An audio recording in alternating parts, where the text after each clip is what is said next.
Bom, pessoal, 18 meses depois, estamos aqui vivos com a obra finalizada e eu vim aqui mostrar para vocês o passo a passo da obra, tudo que a gente aprendeu, tudo que a gente errou, tudo que a gente acertou e várias dicas para você que vai construir também, seja no imóvel de leilão ou não. São dicas valiosas porque a gente teve uma obra muito grande, 510 metros quadrados, foram 18 meses de obra, vários erros, vários acertos, então tivemos bastante bagagem para repassar para vocês. Eu vou mostrar para vocês aqui, a primeira dica que eu dou, o nosso terreno, ele é levemente inclinado para cima da rua, como vocês podem ver aqui nessa imagem, tá? E o que a gente resolveu fazer? A gente fez alguns cortes e deixou a rampa da garagem do jeito natural, ou seja, evitar nivelar todo o terreno com a rua.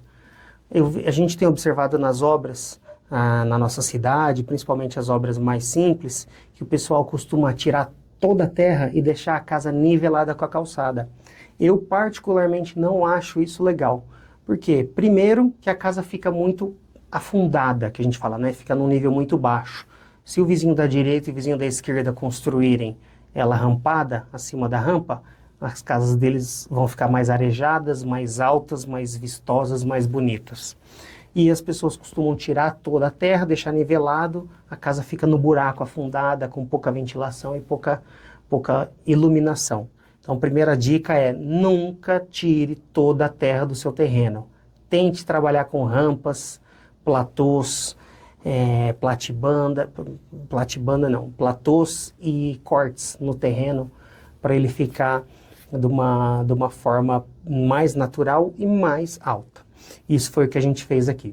Outra vantagem, a água da chuva ela escoa mais facilmente para a via pública. Esgoto também tem uma queda melhor quando você faz uma casa muito reta, muito nivelada com a calçada, o esgoto fica com pouca queda.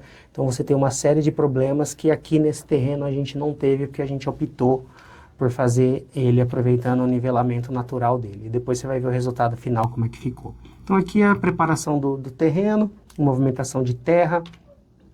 Aqui é o Bobcat trabalhando, o trator também trabalhando, colocando terra aqui, tirando terra dali. A gente também evitou ao máximo trazer terra de fora e também tirar a terra daqui para fora, que isso encarece bastante a obra.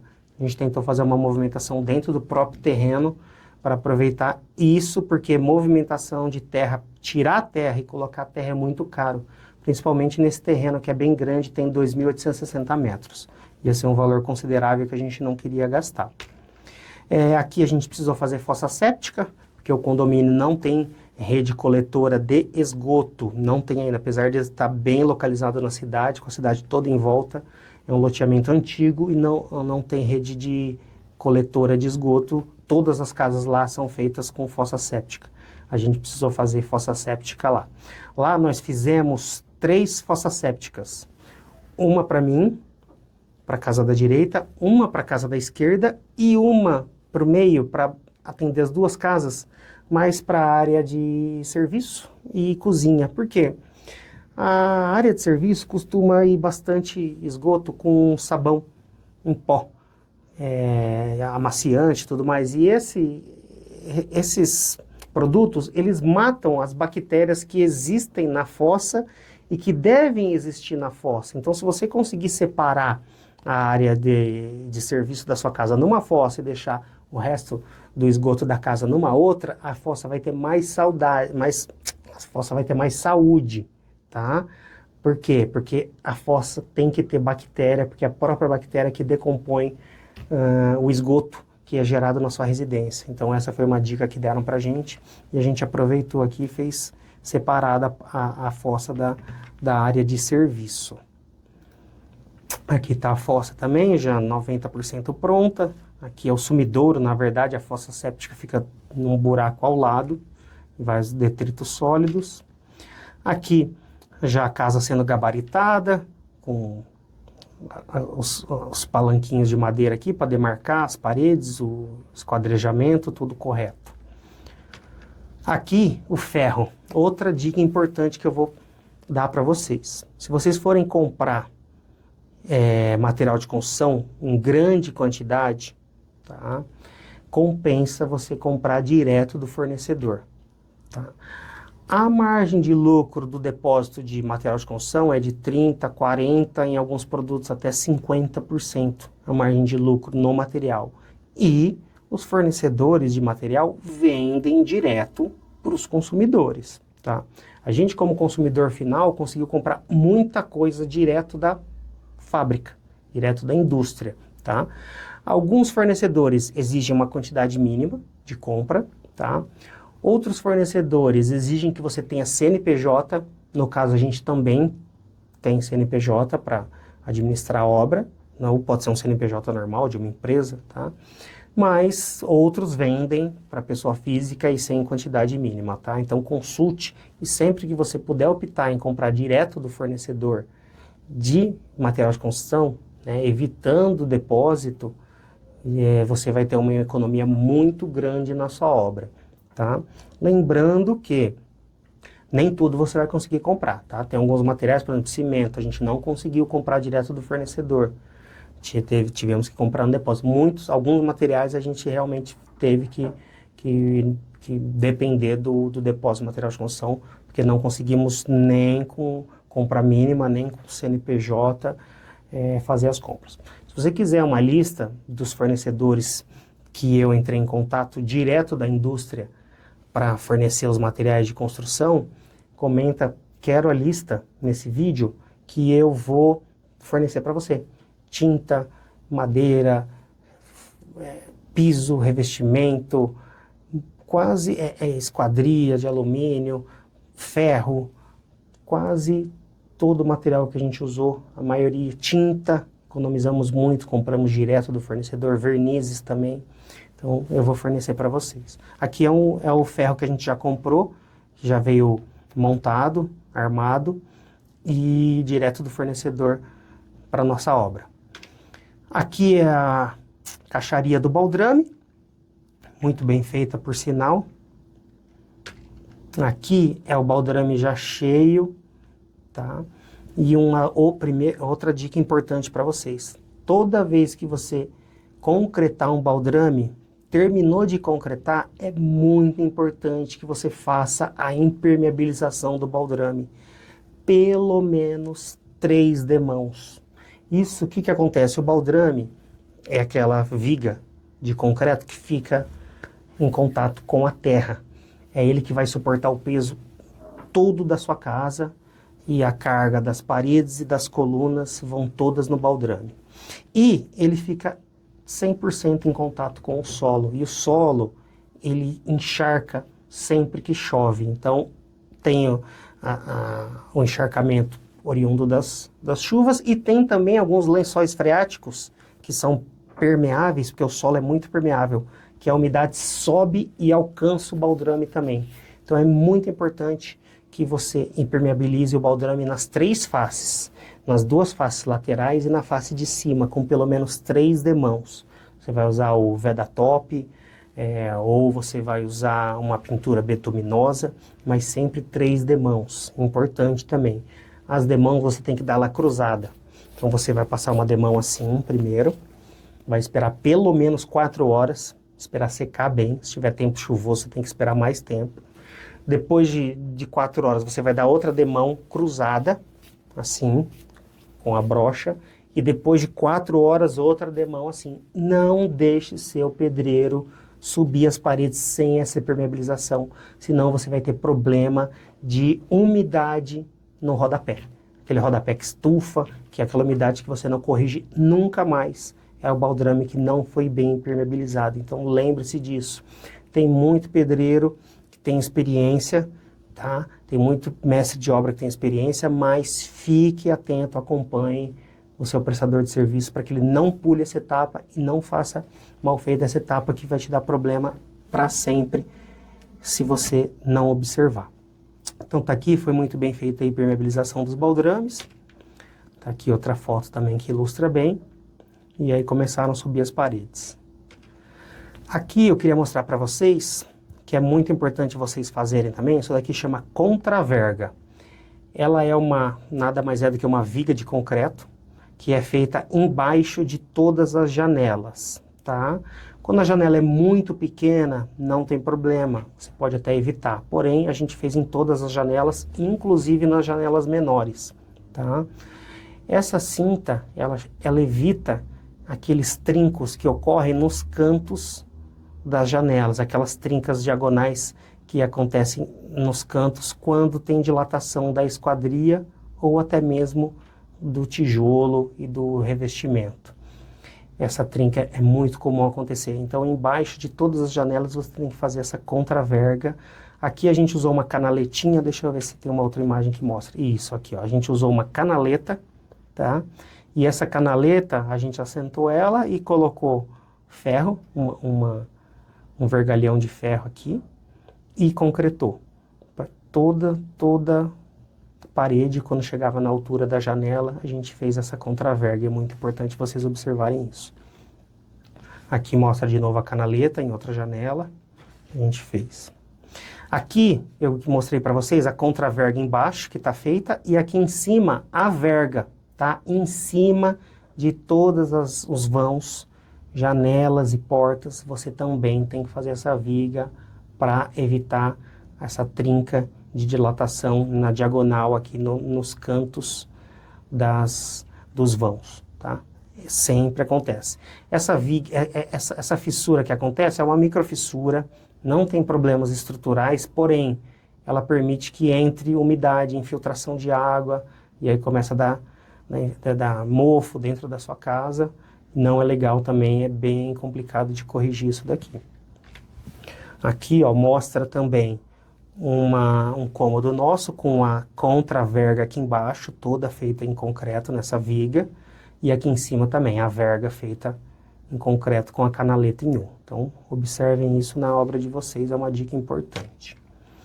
Aqui já aparece o pessoal instalando a tesoura do telhado. A gente quis fazer um madeiramento aparente aqui na sala e na sala de estar, na sala de jantar. O madeiramento ficou muito bonito, depois eu vou mostrar para vocês.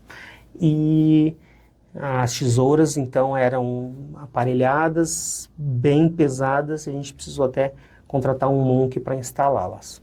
Outra dica importante, aqui, ó, o carpinteiro não quis de jeito nenhum utilizar material de segurança, e na época eu era inexperiente, era uma das primeiras obras grandes que a gente estava administrando e a gente deixou, mas não deixe, tá?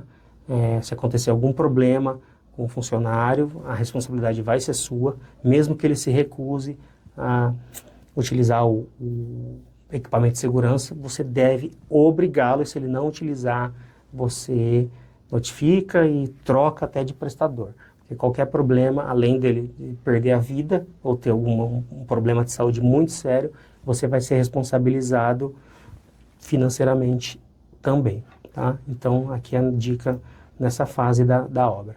Aqui está o madeiramento já do telhado todo pronto, tá? Outra dica de ouro para você usar na sua construção. Toda vez, quando finalizar a tubulação elétrica e hidráulica, tire foto dos cômodos para você saber onde está passando o encanamento. Mesmo que você já tenha projeto elétrico e projeto hidráulico, o construtor ou pedreiro, ele nunca segue 100% do projeto. Ele muitas vezes tem diferença, 10, 20 até centímetros ou até 1 metro de um local que deveria passar um cano e uma tubulação, um conduíte, para onde o pedreiro realmente instala. Então, minha dica é, toda vez que finalizou a instalação hidráulica e elétrica, tire fotos. Por quê? Futuramente você vai me agradecer. Quando for instalar armário, box, quadro, até hoje eu olho essas fotos. Porque se eu for pendurar um quadro na parede, eu vou ver se não tem cano passando ali antes de fazer o furo.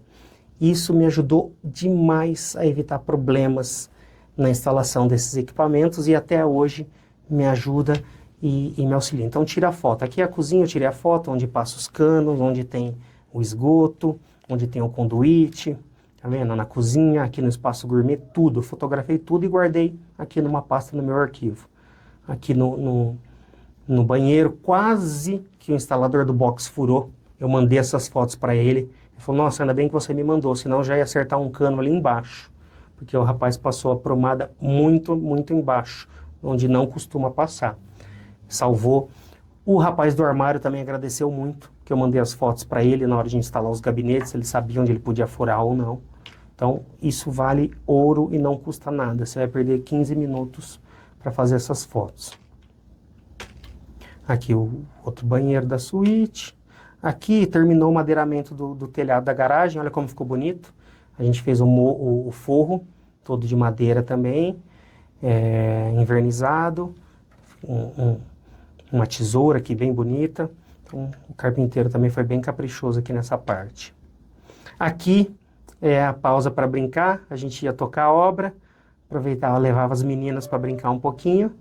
Essa é a Marcelinha balançando ali no balanço do vizinho, do Adelmo. Aqui, outra dica legal, aqui são os pisos que a gente comprou direto do fornecedor, tá?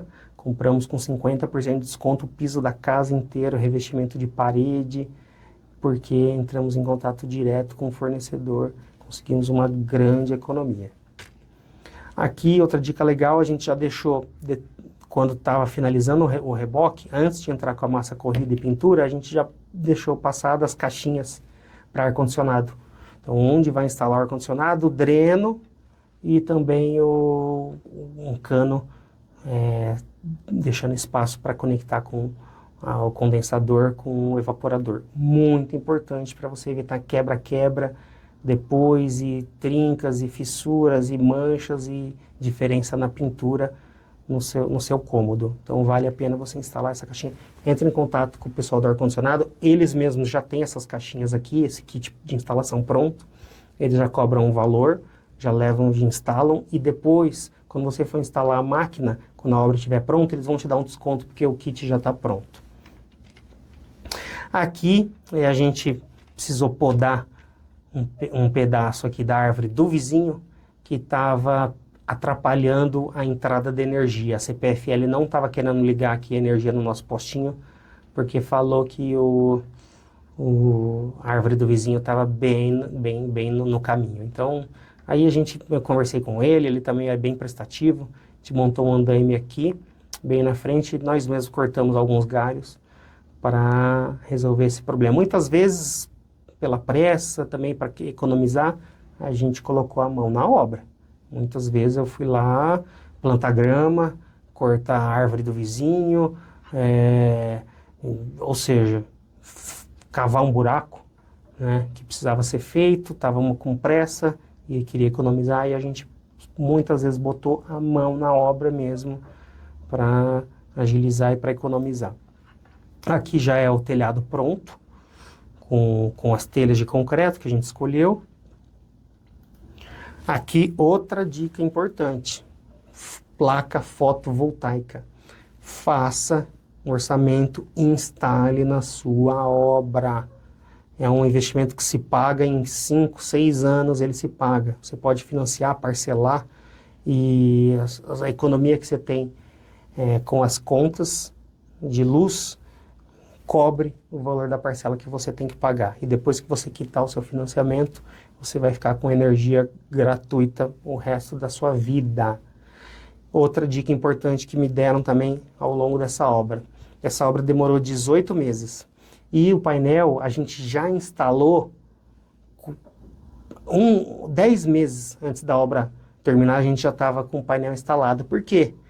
Já foi gerando energia ao longo da obra. A gente não estava morando, não estava consumindo, então gerou um crédito gigantesco até o final da obra. Mais de 3.000 quilowatts de produção de energia sem que a gente tivesse consumido. Então foi uma dica legal que o pessoal deu pra gente, que eu compartilho aqui com vocês. Aqui o fundo, mostrando aqui, ó, nessa imagem dá para ver bem legal aqui o corte que a gente fez no terreno. Ó. Então aqui a gente fez um patamar, porque para plantar árvore. A gente vai também instalar aqui depois, a gente instalou depois aqui uma quadra de vôlei. E aqui no fundo a gente deixou o corte no terreno que chama talude. Para vocês verem aqui, ó, não precisou fazer muro de arrimo, economizou muito, tá? Quando a gente tira a terra do terreno para deixar ele nivelado com a calçada, o que acontece? Outro problema é que os imóveis ao redor, que estão desnivelados, você vai precisar fazer talude ou fazer muro de contenção ou muro de arrimo. E isso é muito caro. Então, sempre que possível, deixe rampado, faça platôs, depois continue a rampa utilizando esses taludes, que com certeza sua casa vai ficar muito mais bonita e você vai ter uma grande economia. Aqui a gente começou a fazer revestimento, então as paredes da casa, um detalhe legal da arquiteta, um revestimento de tijolinho em volta da casa toda. A gente começou a fazer, também compramos um caminhão fechado direto da olaria. Pegamos contato com várias olarias, aqui de São Paulo mesmo, e conseguimos carga fechada, metade do preço do que a gente encontraria nas lojas aqui de Bauru. E aí finalizou os revestimentos, ficou bem bonito. Aqui já tem os tijolinhos na fachada para vocês verem. Aqui um detalhe também nessa fachada menor. E aqui já rejuntados, começou a instalação das esquadrias. Outra coisa que a gente fez também, nos quartos a gente usou esquadria de alumínio que imita madeira, porque ela tem uma vida útil muito maior do que a madeira e manutenção zero, porque a madeira de tempos em tempos, você precisa invernizar, precisa lixar, tem que evitar molhar, qualquer umidade começa a danificar a madeira. Já essa esquadria de alumínio que imita madeira, manutenção zero e durabilidade bem maior. E o preço ele é equivalente com as esquadrias de madeira de verdade, 100% madeira. Então aqui está a instalação das esquadrias. Na frente a gente usou preto mesmo, só nos quartos que a gente usou ela imitando madeira. E aqui a gente fez a rampa do acesso social, também com um piso, uma lajota cerâmica, compramos direto dos fornecedores, metade do preço que a gente encontra nas lojas aqui da cidade. Conseguimos uma economia muito boa. Aqui finalizou as esquadrias da frente, começou a fazer o muro, o baldrame do muro aqui da frente também pedi para impermeabilizar, tá? Todo baldrame precisa impermeabilizar, não esqueça disso. E aqui subiu as colunas do muro, aqui na frente ficou um muro bem legal com um gradil, bem bonito, eu vou mostrar para vocês. Aqui ela foi finalizando, aqui já começou também os revestimentos, a rampa da garagem pronta, e aqui ela 90% finalizada, já a pintura finalizada, as colunas aqui do muro também praticamente pronto, e ela foi ficando assim. E aqui ela finalizada, a casa da direita, aqui é aquela cerca de divisa que eu expliquei para vocês, dividindo as duas casas, mas lembrando que é um imóvel só, 43 metros de frente e 70 metros de profundidade. Olha como ficou bem aproveitado esse terreno. E aquilo que eu falei, olha a garagem rampada, como a casa fica no alto, uma casa mais bonita, tanto a casa da esquerda como a casa da direita. Ficou sensacional esse projeto aqui que a gente conseguiu executar. Nossa primeira obra de grande porte. Aqui vocês veem também o acabamento dos gradios aqui do muro da frente, ficou bem legal, a gente gostou, deu um efeito muito bom. E esse daqui foi o resultado final. Aqui olhando de cima, dá para ver a quadrinha que a gente fez ali no fundo, para vôlei e para futebol. Aqui uma parte para fogueira. Essas aqui são as imagens aéreas. Outra coisa que a gente fez também, né? A ideia nossa de fazer duas casas no mesmo terreno trouxe vários benefícios que eu já contei, né? O valor do terreno a gente dividiu, o financiamento a gente está pagando meio a meio nas parcelas, e assim, a taxa de condomínio a gente divide no meio, cada um paga metade, porque como é um imóvel só, na matrícula, a gente recebe uma cobrança de taxa de condomínio e a gente divide. Outro fator legal, a gente fez poço no terreno e uma caixa d'água de 5.000 litros, que você vê aqui no fundo. E isso ajuda, abastece as duas casas em época de seca, época de emergência, e também para fazer a irrigação aqui do jardim todo, porque vai bastante água.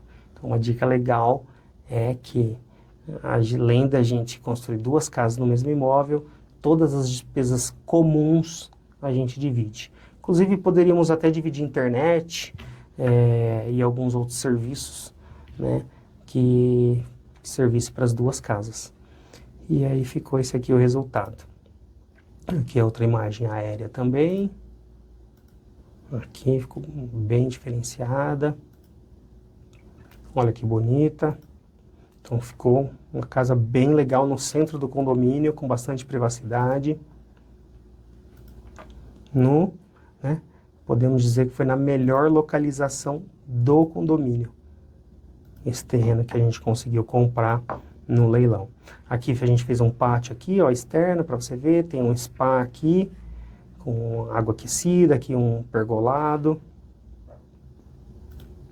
E isso aqui sou eu no final da obra, pagando promessa, cabeludo e barbudo, com minha filha no colo, e meu tio também, que ajudou bastante no processo da obra aí. Foi um grande aprendizado. Foi muito cansativo, muito dinheiro desperdiçado em algumas etapas, perda de material, mão de obra que falta, fica doente, e aí depois você contrata, você paga e a pessoa desaparece. Outra dica de ouro, guardem essa dica, anotem e não esqueçam disso. Nunca dê adiantamento para os prestadores de serviço. Se tiver que dar, se for prática da cidade, prática do local, dê o mínimo possível, porque a gente foi 100% de problema. Todos os fornecedores que a gente antecipou um valor considerável, a gente teve problema de atraso, da pessoa não entregar, da pessoa desaparecer e a gente tem que contratar outro profissional. A gente aprendeu uma lição para a vida. Eu te pago certinho tudo que a gente combinou, mas na finalização do serviço. Mesmo que a pessoa vai executando, vai instalando os armários, não faça o pagamento substancial antes do serviço terminar. Com o pedreiro a mesma coisa, com o pintor, encanador, eletricista, porque você vai ter problema. É certeza. Dica também de ouro para vocês seguirem. E lembrando também que sempre que possível, compre direto do fornecedor, você vai ter bastante economia. Outra coisa, preços na internet também são bem interessantes. Shopee, Mercado Livre, essas marketplaces, você consegue comprar coisa muito barata, às vezes até com o mesmo preço de quando você compra direto na fábrica, e você consegue comprar em pequenas quantidades. Lembrando também que tudo que você for executar na obra, sempre peça 3 orçamentos, no mínimo. Instalar armário, 3 orçamentos. Box, 3 orçamentos. Tudo 3 orçamentos, do começo ao final. Tá? Lembrando também que bem no final da obra, os eletrodomésticos a gente comprou também direto do fornecedor, direto da indústria. Forno, micro-ondas, fogão, sem precisar comprar na loja. A parte de cortinas também, a gente tirou as medidas e passou para os fornecedores de Ibitinga. Eles mandam já toda a cortina cortada do jeito que você precisa. Você contrata só um instalador.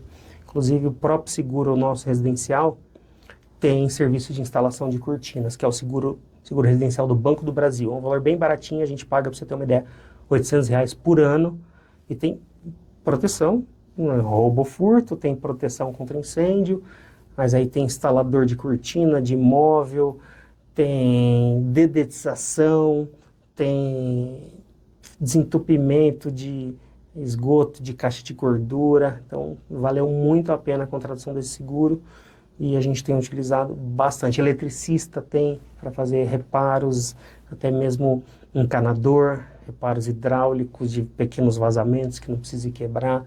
É um seguro bem completo. O Banco do Brasil foi um dos primeiros a agregar essa prestação de serviços no seguro residencial e é uma das coberturas mais completas que tem.